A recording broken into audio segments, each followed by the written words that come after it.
சங்கராச்சார் வந்து ஒரு புத்தகத்துல பதிவு பண்ணியிருக்காரு.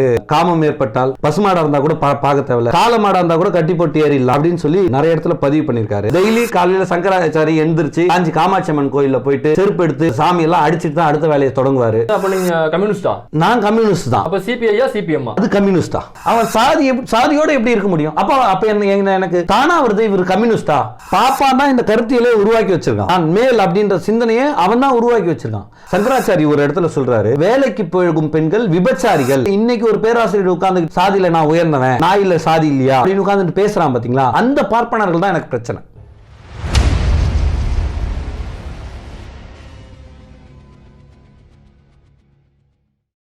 வணக்கம். இந்த வீடியோவில் நம்ம பார்க்க போகிறது நமக்கு பல ஆபாச புராணங்களை அள்ளித்தந்த குருஜி நாத்திகன் அவர்கள். வணக்கம் தர. வணக்கம். இந்து மதத்தை தாக்கி பேசுறீங்க அப்படின்னாக்கா ஒன்று கிறிஸ்தவ கைக்கூலியாக இருக்கணும் அல்லது அரேபிய அடிமையாக இருக்கணும். இந்த ரெண்டில் ஏதாவது ஒன்றா இருக்கணும். இது ஒரு கொஸ்டின். ரெண்டாவது என்னன்னாக்கா, நீங்கள் அந்த சாதி ரீதியாக பேசுகிறீங்களா, பார்ப்பனோட தாக்கியோ இல்லை இடைநிலை சாதிகளையோ தாக்கி நிறைய பேசுகிறீங்க அப்படின்னா நீங்கள் வந்து ஒடுக்கப்பட்ட தலித்தாக இருக்கணும், சிறுத்தை குட்டியாக இருக்கணும். ரெண்டில் நீங்கள் யார்? ஒரு சாதி ஒழிப்பையோ இல்லை பகுத்தறிவு இந்து மத எதிர்ப்பையோ பேசணும்னா அவன் வந்து கிறிஸ்தவ கைக்கூலியாவோ இல்லை அரேபிய அடிமையாவோ இருக்கணும்னு அவசியம் இல்லை. இந்து மதத்தால் பாதிக்கப்பட்டவனாகவும் இருக்கலாம். ஒன்று. இன்னொன்று, இடைநிலை சாதி சமூகத்தை எதிர்த்து பேசணும்னா நான் சிறுத்தையாக தான் இருக்கணுன்றது கட்டாயம் கிடையாது. ஃபஸ்ட்டு அதில் தெளிவாகிடணும். என்னோட கொள்கை என்னென்னா சாதி ஒழிந்த சமத்துவமான ஒரு சமூகம். இதற்கு எதெல்லாம் தடையா இருக்கோ அதெல்லாம் அடித்தொழிப்பது தான் என்னோட வேலை. சரிங்க. அப்ப சமத்துவம்னா கம்யூனிசமும் சமத்துவம் பேசுது. அப்ப நீங்க கம்யூனிஸ்டா? நான் கம்யூனிஸ்ட் தான். அப்ப சிபிஐயா சிபிஎம்மா? அது கம்யூனிஸ்டா. சிபிஎம்மா இருக்கட்டும், சிபிஐயா இருக்கட்டும், அதில் தலைமை மேலே நமக்கு நிறைய விமர்சனங்கள் இருக்குது. இன்னும் வந்து பார்ப்பனர்கள் தலைமையாக இருந்துட்டு இருக்காங்க. அதெல்லாம் நமக்கு ஒரு பெரிய கேள்விக்குறியாவே இருந்தது. 10% ஆதரவு தெரிவிச்சிருக்காங்க. 10% ஆதரவு. சிபிஎம் ஆதரவு, சிபிஐ வந்து ஆதரவு இல்லை. இந்த சூழல்லாம் இருக்கு. நமக்கு வந்து அவங்க வந்து தன்னோட கொள்கை நிலைப்பாட்டை, கொள்கை அறிக்கையை தெளிவாக படிக்கணும். ஃபர்ஸ்ட் வந்து இவங்க வந்து பொருளாதார கேட்டால் சொல்கிறாங்க, பொருளாதார அடிப்படை என்பது சரிதானே அப்படின்ற மாதிரி சொல்கிறாங்க. பொருளாதார அடிப்படை எந்த விதத்தில் சரியாகும்?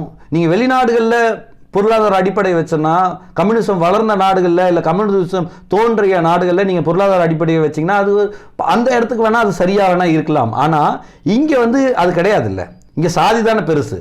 பொருளாதாரத்தை விட சாதி பெருசாக இருக்குது. ஆனால் இவங்க வந்து பொருளாதார அடிப்படையில் பேசுகிறதும், குறிப்பாக தீண்டாமை ஒழிப்பு முன்னணின்னு சொல்லி அமைப்பு வச்சுருக்காங்க. ஏன் சாதி ஒழிப்பு முன்னணின்னு பேச முடியல? எல்லா தலைவர்களும் சாதி அடையாளங்களோட சாதி பேரை போட்டுக்கிட்டு அப்படி இருக்காங்க. இப்போ இதெல்லாம் விமர்சனங்களாக இருக்குது. ஒரு கம்யூனிஸ்டாக இருக்கான்னா அவன் சாதியோடு எப்படி இருக்க முடியும்? அப்போ எனக்கு தானா வருது இவர் கம்யூனிஸ்டா அப்படின்ற கேள்வி வரதானே செய்யும். அப்போ இந்த கேள்விக்கெல்லாம் அவங்க தான் பதில் சொல்லணும். தோழர்கள் உண்மையாகவே தீண்டாமை ஒழிப்பு முன்னணி நிறைய போராட்டங்களில் சாதி ஒழிப்பு சார்ந்த போராட்டங்களில் நிற்கிது. ஆனால் பேர் தீண்டாமை ஒழிப்பு முன்னணி வச்சுருக்காங்க. அவங்க கட்சியில் நிறைய பேர் சாதி அடையாளங்களோடு இருக்காங்க. அதை துறக்கிறதுக்கு, அதை விமர்சனம் பண்ணுறதுக்கு, அதை கேள்வி கேட்கறதுக்கு தயக்கமா இல்லை ஏன் அதை விடாமல் இருக்காங்க? அப்போ எனக்கு அவங்க கம்யூனிஸ்ட் இல்லையோ அப்படின்னு தோணுது. அதனால அவங்க கம்யூனிஸ்டான்ற கேள்வி வருது. அப்ப கீழே உள்ள தோழர்கள் எல்லாம் சரியா தான் இருக்காங்க, மேலிடத்துல தலைமையில சில தவறுகள் இருக்கு, திருத்திக்கணும் அப்படின்னு. ஆமா, கண்டிப்பா. எனக்கு வந்து கீழே உள்ள தோழர்கள், களத்தில் இருக்கிற தோழர்களா குறைஞ்சபட்ச அந்த கம்யூனிஸ்ட் சித்தாந்தத்தை உள்வாங்கி சமூகத்துக்கு செயல்படணுன்ற எண்ணத்தோட ஈர்ப்போடு தான் அவங்க கம்யூனிஸ்ட் கட்சிக்கு போறாங்க. ஆனா அவங்கள சரியா வழி நடத்துறாங்களா? அவங்க தலைமை வந்து அதுக்கு சரியா இருக்கா? வெறும் கருத்தியல் தெளிவை நோக்கி எடுத்துட்டு போகாம கட்சி பணி மட்டும் வாங்குதா அவங்க கிட்ட அப்படின்ற கேள்விலாம் வருது. அப்போ ஃபர்ஸ்ட் ஒரு இயக்கம், ஒரு கொள்கை அப்படின்னா அவன் கொள்கை தெளிவானாதான் அவன் சமூகத்தில் இறங்கி வேலை செய்ய முடியும். அவனுக்கு கொள்கை தெளிவில்லாமே எனக்கு தெரிஞ்சு நிறைய பேர் அவங்க கட்சிக்குள்ளேயே இருக்கிற விமர்சனங்களை நேரடியாக என்கிட்டயும் விமர்சனம் பண்ணியிருக்காங்க. கம்யூனிஸ்டுகள் பொறுத்தவரையும் பெரியார் தான் சொல்லுவார், கம்யூனிசம் மண்ணுக்கேற்ற மார்க்சியம் அப்படின்னு பேசணும். அவங்க மண்ணுக்கேற்ற மார்க்சியம் பேசுகிறாங்களா அப்படின்னு பார்த்தீங்கன்னா, அவங்க அங்கேருந்து படித்து அவங்க கம்யூனிஸ்ட் புத்தகங்கள் என்ன இருக்கோ அதை அப்படியே அப்ளை பண்ணி அதுதான் சரி அப்படின்றத யோசிச்சுட்டு இருக்காங்க. இங்கே சாதி தான் பெருசாக இருக்குது, அதை எதிர்த்து பேச வேண்டிய தேவை இருக்குது. ஆனால் தலைவர்களே சாதி அடையாளங்களோடு இருக்கும்போது எனக்கு இந்த கேள்வி இயல்பாக வருது, அவங்கெல்லாம் கம்யூனிஸ்டா? அப்போ மண்ணுக்கேத்த மார்க்சியம் அப்படிங்கிறது இங்க உள்ள சாதிகளை முதல்ல கலையணும், சமத்துவம், சாதிகள்ல சமத்துவம் இருக்கணும், சாதி இல்லாத ஒரு சமூகம் ஏற்படணும், அதுதான் சரியான கம்யூனிஸ்ட். ஆமா, கண்டிப்பா சாதி இல்லாத சமூகம் ஏற்பட்டால்தான் அதுக்கப்புறம் பொருளாதார அடிப்படையிலான விடுதலையை நோக்கி நகர முடியும். நம்ம இதையே இல்லாம டைரக்டா பொருளாதாரத்துல அவன் பணக்காரனா இருக்கான், அவன் ஏன் பணக்காரனா இருக்கான், நீ இந்த மாதிரியான விஷயங்களை பேசணும்னு நினைச்சீங்க, அது வந்து பெரியார் தான் சொல்லுவார். நீங்க வந்து ஒரு பொருளை எடுத்துட்டு வந்து எப்படித்தான் கொண்டு வந்து ஒரு சமூகத்திடம் பிரிச்சு கொடுத்தாலும் அது திரும்பவும் ஒரே இடத்துல குவிக்கப்படும்.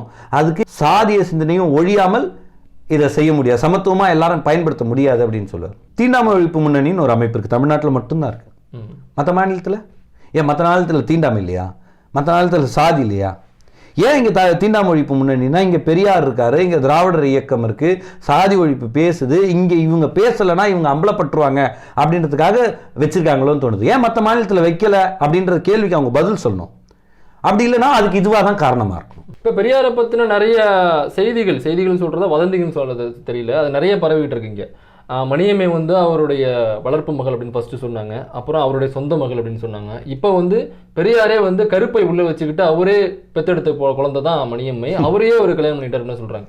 இது நிறைய விளக்கங்கள் நாங்களே கொடுத்துட்டோம், நிறைய பேரும் கொடுத்துட்டாங்க. ஆனால் நீங்கள் எவ்வளோ சொன்னாலும் அவங்க அதை கேட்க மாட்டாங்க. ஸோ அந்த இடத்த விட்டு நம்ம அடுத்த கேள்விக்கு நகருவோம். உனக்கு வந்து காமம் அதிகமாக ஏற்பட்டுச்சுன்னா உன் தாயுடனோ அல்லது மகளுடனோ நீ உன்னுடைய காமத்தை பகிர்ந்து கொள்ளலாம் அப்படின்னு பெரியார் சொன்னாலும் இப்போ ரீசெண்டாக அது ரொம்ப புழங்கிட்டு இருக்கு. அதில் என்ன உண்மைத்தன்மை இருக்கு? எப்படி இவங்க பொய் கதை சொல்கிறோமோ அது மாதிரி எங்களாலையும் பொய் கதை சொல்ல முடியும். இதுக்கெல்லாம் இவங்க சொல்கிற பொய் பிரச்சாரத்துக்கெல்லாம் நம்ம பதில் சொல்லி நேரத்தை வீண் பண்ண வேணாம்னு நினைக்கிறேன். இதெல்லாம் பொய்யான தகவல்.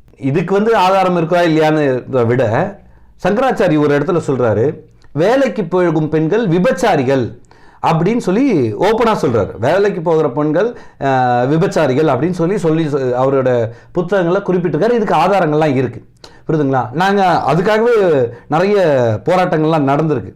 அந்த அளவுக்கு கேவலமான ஒரு கருத்தியல் உடையவர்கள் தான் அவங்க. இவங்க பேசலாமா பெரியாரை பற்றி? இவங்களுக்கு தான் வந்து பொய் பிரச்சாரம் பண்ண தெரியும் அப்படின்னு நினைச்சிட்டு இருக்காங்க. நம்ம இதெல்லாம் பொய் பிரச்சாரம் அப்படின்னு சொல்லி நிறைய பதில் கொடுத்தாச்சு. இப்ப நீங்க சொன்னீங்க வேலைக்கு போகும் பெண்கள்லாம் விபச்சாரிகள்னு சங்கராச்சாரி சொன்னதான் நீங்க சொன்னீங்க. இப்ப எஸ்வி சேகரன் எல்லாம் பாத்தீங்கன்னா மாசத்துக்கு ஒரு தடவை போயிட்டு அங்க அவங்கள்ட்ட ஆசி வாங்கிட்டு வர்றாரு. அதான் இவரு பொன் ராதாகிருஷ்ணன் எல்லாருமே போய் சங்கராச்சாரியை பார்த்துட்டு வர்றாங்க. காயத்ரி ரகுராம் அவர்களாக இருக்கட்டும் அல்லது ஒய்ஜி மகேந்திரன் பொண்ணு, இவங்க எல்லாமே வந்து சங்கராச்சாரியர் தூக்கி பிடிக்கிறவங்க. அப்போ அவங்களே இந்த விஷயம் தெரியாமல் இருக்குமா, இல்லை நீங்கள் போய் சொல்கிறீங்களா? இல்லை, அவங்களுக்கு தெரிஞ்சுதான். அவங்க வந்து இந்து மதம் என்ன சொல்லுதுன்னா பெண்களும் சூத்திரர்கள் தான் சொல்லுது. பெண்களும் சூத்திரர்கள் தான். அவங்க நீங்கள் என்ன பார்ப்பனர்களாக இருந்தாலும் எந்த சமூகத்தில் இருந்தாலும் பெண்கள் எல்லாமே சூத்திரர்கள், பாவ யோனியில் பிறந்தவர்கள்னு சொல்லி இந்து மதம் சொல்லுது. அப்போது இவங்களுக்கு தெரிஞ்சே கூட இவங்களோட ஆதிக்கத்தை நிறுத்திக்கிறதுக்கு ஒரு வேளை தெரியாமல் இருக்கலாம். அப்படி தெரிந்திருந்தால் தன்னோட ஆதிக்கத்தை நிலைநிறுத்தி கொள்ள இதை கண்டுக்காமல் அப்படி பேசிகிட்டு இருக்காங்க. அப்படி தான் சொல்லணும். அப்போ அந்த பாயிண்ட் அக்செப்ட் பண்ணிக்கிறாங்கன்னு அர்த்தம். இப்போ நீங்கள் சாதி ஒழிப்பு அப்படின்னாலே பார்ப்பனர்களை தான் தாக்கி பேசுகிறீங்க. ஸோ ஒரு சின்ன ஒரு எக்ஸாம்பிள், ஒரு ஸ்கூல் போகிற ஒரு பையன் அல்லது காலேஜ் போகிற ஒரு பையன், ஒரு பார்ப்பனர் அல்லாத ஒரு பையன், பார்ப்பனர் ஃப்ரெண்டு இருப்பாங்க, ஒன்றா காலேஜ் போவாங்க, வருவாங்க, ஒன்றா உட்காந்து சாப்பிடுவாங்க. நீங்கள் சொல்கிற விஷயம் அவனுக்கு எப்படி போய் சேருனாக்கா, ஏன் இவன் என் கூட ஒன்றா தானே பழகிட்டு இருக்கான், சமமாக தானே பழகிட்டு இருக்கான், இவர் இப்படி சொல்கிறாரு, இது இவனுக்கு எதிராக சொல்கிறாரு, தப்பாக பேசுகிறாரு அவர் அப்படின்னு அவனுக்கு போய் சேராதுங்களா? அது பார்ப்பனர்கள் எல்லாரும் வந்து தப்பானவர்கள் அப்படின்னு சொல்லலை நான். அதான் கேட்குறேன். அப்போ ஒட்டுமொத்தமா எல்லா பார்ப்பனர்களுமே நீங்க ஒண்ணுன்னு சொல்ல வரீங்களா? அதாவது பிறப்பின் அடிப்படையில ஒருத்தன் உயர்ந்தவன் இல்லை அப்படின்னு எப்படி சொல்றீங்களோ அதே மாதிரி பிறப்பின் அடிப்படையில தாழ்மையான குணமா அவன்கிட்ட இருக்காது இல்லைங்களா? இல்லை, அப்படி நானும் சொல்லலை. பார்ப்பனாவே பிறந்துட்டாலும் இவன் வந்து பார்ப்பனியத்தோட அன்டச்சபிளி ஃபாலோ பண்ணிக்கிட்டு அப்படி இருப்பான்னு சொல்லலை. அப்படி இருக்கவங்கள தான் நான் குற்றம் சொல்கிறேன். குறிப்பாக சொல்லணும்னா எனக்கும் வந்து என் கூட உட்காந்துக்கிட்டு நான்வெஜ் சாப்பிட்ற, பீஃப் சாப்பிட்ற ஆட்கள்லாம் நிறைய ஃப்ரெண்ட்ஸ் இருக்காங்க, பார்ப்பனர்களே இருக்காங்க, புரியுதுங்களா? அந்த அளவுக்கு வந்து நல்ல பழகிற பார்ப்பனர்கள் இருக்கத்தான் செய்கிறாங்க. அவனுக்கு சாதிய சிந்தனை இந்த அளவுக்கு நீ அன்டச்சபிலிட்டி உன் கூட பேசக்கூடாது அந்த சிந்தனைலாம் கிடையாது. இப்போ வளர்ந்து வர சமூகத்தில் நிறைய மாற்றங்கள் வருது. ஆனால் இன்னும் கூட இப்போ உட்காந்துக்கிட்டு இன்னைக்கு ஒரு பேராசிரியர் உட்காந்துக்கிட்டு சாதியில் நான் உயர்ந்தவன், நாயில் சாதி இல்லையா அப்படின்னு உட்காந்துட்டு பேசுகிறான் பார்த்தீங்களா? அந்த பார்ப்பனியத்தை அந்த சாதியத்தை பாதுகாக்கணும்னு நினைக்கிறான் பார்த்தீங்களா? அந்த பார்ப்பனர்கள் தான் எனக்கு பிரச்சனை. பார்ப்பனிய நீ கிட்ட வராத, நீ தொடாத, நீ தீட்டு அப்படின்னு சொல்லிட்டு இருக்கான் பார்த்தீங்களா? எந்த அடிப்படையில் சொல்கிறான்? சாதி அடிப்படையில் தான் நான் சொல்கிறேன். அவனை தான் நான் குறை சொல்கிறேன்.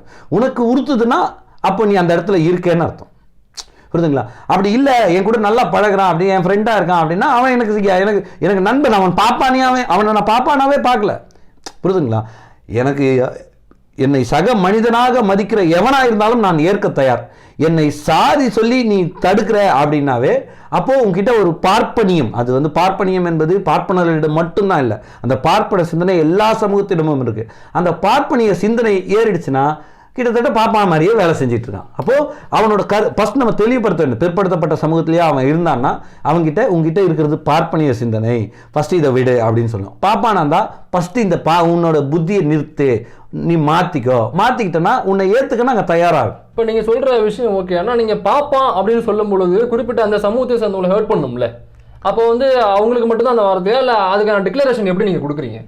இல்லை, பார்ப்பனர் அப்படின்றத நாங்கள் ஏன் சொல்றோம் அப்படின்னு பார்த்தீங்கன்னா, பாப்பான் தான் இந்த கருத்தியலே உருவாக்கி வச்சிருக்கான். புரியுதுங்களா? நான் மேல் அப்படின்ற சிந்தனையை அவன் தான் உருவாக்கி வச்சிருக்கான். அப்போ அந்த சிந்தனையை நான் வந்து எடுத்து சொல்ல வேண்டிய தேவை இருக்கு.